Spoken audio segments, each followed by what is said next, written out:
Bali, bucket list destination for many people, and so many who make it here end up falling in love and wanting to stay longer. How much longer? Well, it's been years for some, and they haven't yet found another place they'll rather call home. What visa to get and how to get them though? That's what we're going to discuss today. Hi, I'm Jean. I'm retired here in Bali for almost 2 years now with my hubs, and today we're going to share the on-the-ground picture with you guys when it comes to the more popular visas people here rely on for longer-term stays in Bali. Straight off the bat, please just use a visa agent. Get a reputable and reliable agent with experience and a good track record, but they're the ones who will have the expertise and the latest up-to-date information about frequently changing visa requirements and procedures, so going through them just saves you a lot of time and money, whilst you avoid the inevitable confusion and frustration of doing it yourself. Plus, they usually have established relationships with the Indonesian immigration authorities, so things usually go faster and smoother. Us and our friends have used a couple of different visa agencies over the years. I've listed these in the description below. But information and recommendations do get out of date, so please always do your own verifications before you go with any of these agencies. There's actually a couple more important but boring things to note. I've left these till the end of the video, so for the full picture, please watch till the end.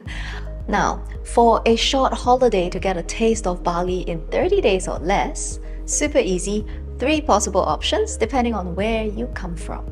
So folks from the following 80 plus countries can get a visa on arrival, either upon your arrival at Bali's Ngurah Rai airport or via the online e-VOA system, which allows you to get the visa up to 14 days before you land in Bali.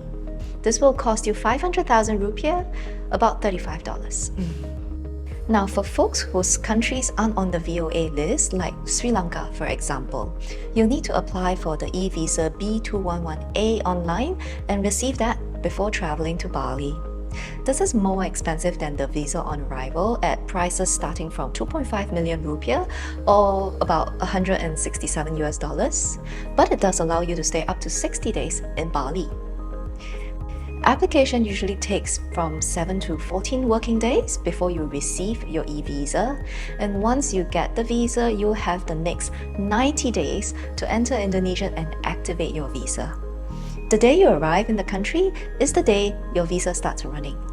If you're from any of these 10 countries, including Singapore, Thailand, and Vietnam, it's visa-free for you, you're exempted, it's free of charge, but non-extendable, so the maximum stay is just 30 days.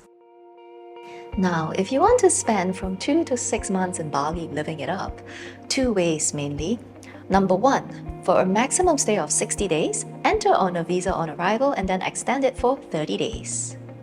Number 2, if you possibly might want to stay more than 60 days up to 180 days, you'll need an offshore single entry B211A visa. Let's talk about the first option. You can enter Bali on the visa arrival mentioned above in the video, and then at least 10 days before your current visa expires, you want to apply for a 30-day extension through the visa agent.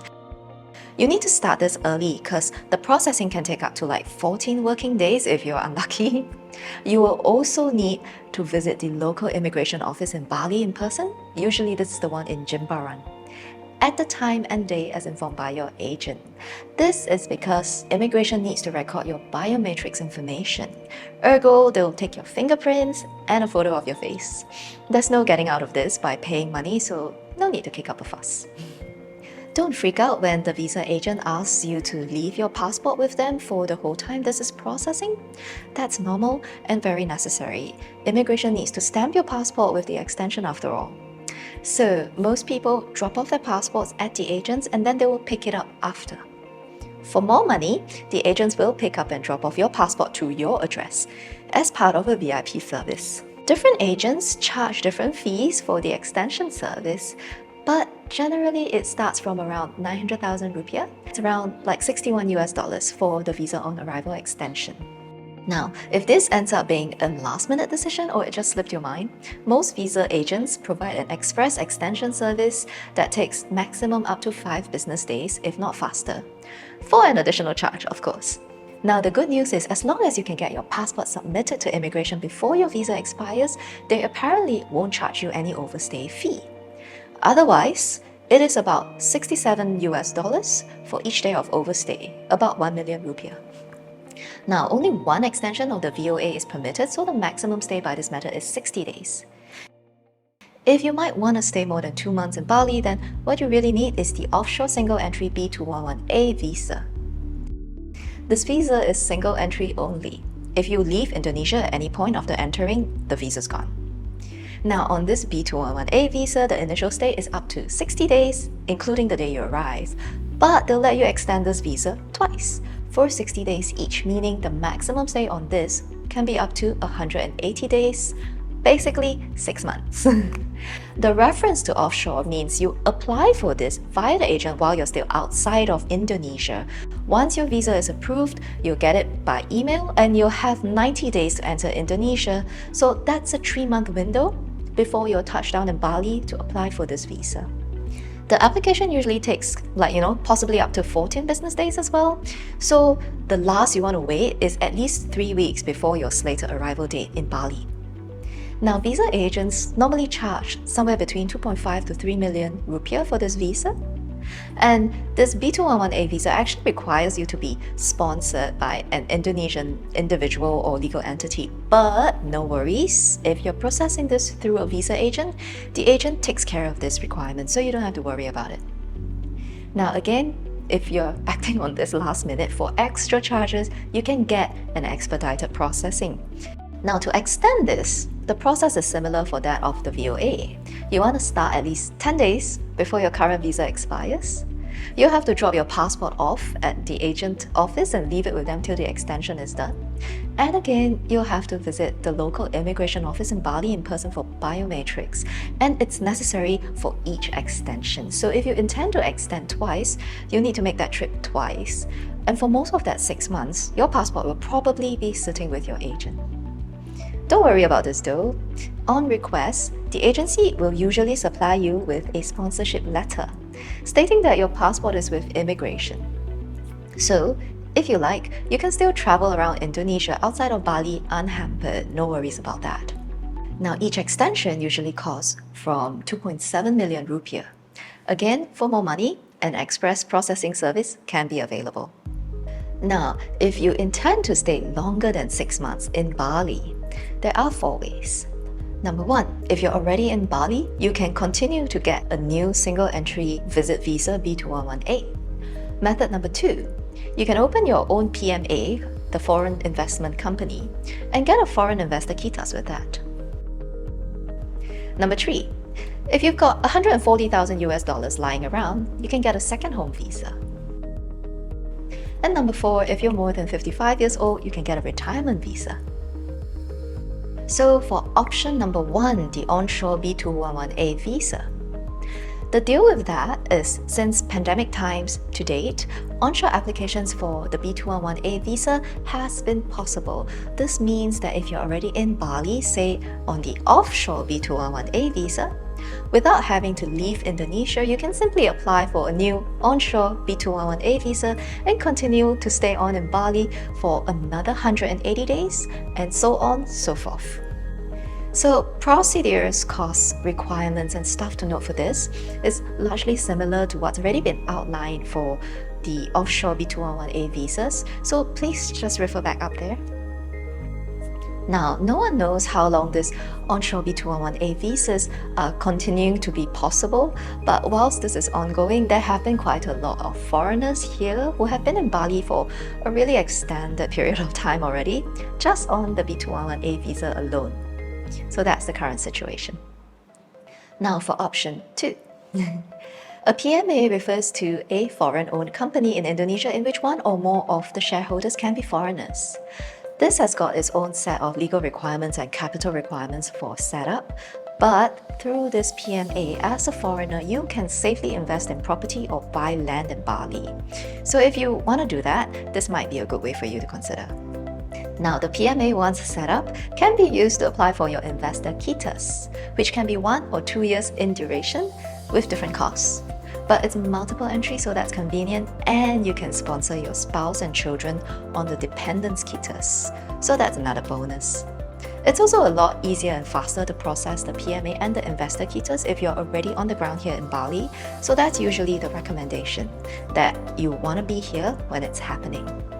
Obviously, overall, this is going to be way costlier than the other options considered so far, but by its nature, it's really more suited for people who are serious about staying longer here and investing a certain amount of money into Indonesia. I won't bore you all with the details. If you're interested in this, it's definitely time to find a good agent to guide you along. So a couple of options you want to consider for agents is listed in the description below. Option 3, second home visa. So for the last couple of years, there was quite a lot of excitement and speculation about the rumored Bali digital nomad visa that would allow you to stay in Bali for up to 5 years.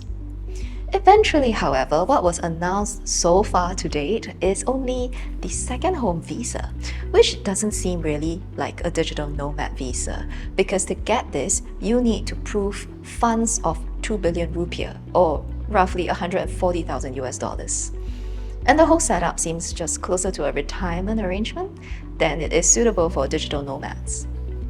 So the second home visa is for 5 years, but you can extend it again for 5 more, meaning a maximum 10-year stay in Bali. There's no age requirement, which is nice. The fund requirement of 2 billion rupiah though, not so nice. You'll need it in the form of money in a local bank account or property in Indonesia held in your name. The expectation is that immigration is going to check your account balance periodically, and you must be able to show the balance of 2 billion rupiah during those checks. So you can't really shift those funds around. Now, this visa doesn't allow you to work in Indonesia, but remote work or freelancing for overseas companies is not an issue. You can also sponsor your spouse and children on this visa. The cost of the second home visa and the accompanying permits you'll need actually start from 21 million rupiah, or roughly 1,400 US dollars. Overall, I can't say this is the most attractive option out there, what with the stagnant funds requirement. Option 4, retirement visa. Now, this is only valid for those older than 55 years old and no longer working. So it starts off as a temporary residence permit for a year that can be extended for up to 5 years, after which you will be entitled to apply for a kitab, which is a permanent stay permit, which is valid for 5-year intervals. Now, amongst other requirements, you must provide proof of the following. So number 1, you need a home lease agreement in Indonesia that spans at least a year. Number 2, you need to show you have life and health insurance policies. Number 3, you need to employ at least 1 local domestic helper, like a maid or a gardener. And number 4, you need to be able to prove your pension at a minimum of roughly 1,500 US dollars a month, or at least a lump sum of around 18,000 US dollars a year to cover your living expenses while you're in Bali. So the cost of this initial 1-year temporary residence permit starts from 30 million rupiah, which is about 860 US dollars, and similar costs apply for the yearly extension. Now, if you qualify in terms of age and pension, this is actually a really attractive visa option to be on. I can only hope that by the time I hit 55 years of age, this scheme is actually still around. So by this point, I hope you've found all this information helpful and you have a clearer idea of what visa scheme you might want to be on if you're looking for a longest term stay here in Bali. Now, big huge caveat, I'm no authority on Bali visas, neither am I in any way qualified to offer visa advice. So the following information was put together by me via Google research as a matter of public service for you. And I tried my best to make sure it's the most up-to-date information, but these things change every minute. So when you're ready to apply for your Bali visa, please speak with an official visa agent who can guide you along properly. Lastly, I hate to nag, but do take note of the following. Number 1, none of the visas covered in this video allows you the right to work in Bali. So Indonesia has really strict rules against foreigners working illegally in the country. This was put in place, understandably, to protect jobs for the locals. And this is now such a huge issue in Bali because a lot of the bules here have been openly flouting this rule flagrantly, and they're being hunted down by the police.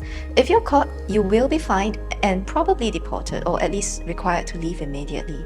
So don't do it, guys. Number 2. Regardless of whichever visa you're on, you still need to show proof of vaccination to enter Bali. Number 3. Bali has a lot of non-working days due to religious and other types of national holidays, most of which are unfamiliar to foreigners. So always check in advance, and if possible, you want to start early on your dates for extensions or immigration visits to make sure there's no disruptions and office closures, and then you end up overstaying accidentally. Number 4, a lot of the procedures either requires you to show proof of funds of at least $2,000 or proof of an onwards ticket, or both sometimes, so don't be surprised about this. And now number 5, for the artists amongst us, there's a surprise. So in my research, I actually came across something called an artist kitas that singers, musicians, DJs, actors, and models can apply for, provided you can prove your artist background, including showing proof of your university degree or other relevant qualification. Now, this kitas is valid for 6 months, but will actually allow you to work in your area of art while you're in Bali, which is totally cool. But we don't actually know someone on this kitas, so perhaps if you think you might qualify, you can ask your visa agent for more details. Now, at this point, this is where I'm gonna leave you. Like the video if it's helped you in any way. Subscribe if you want to keep up to date with more Bali content and our travel and food adventures. And feel free to say hi in the comments below, or if you want to tell me like I made some big boo-boo with my visa information or anything. Thanks a lot for watching, guys. Wishing you a cheerful week ahead. Bye-bye!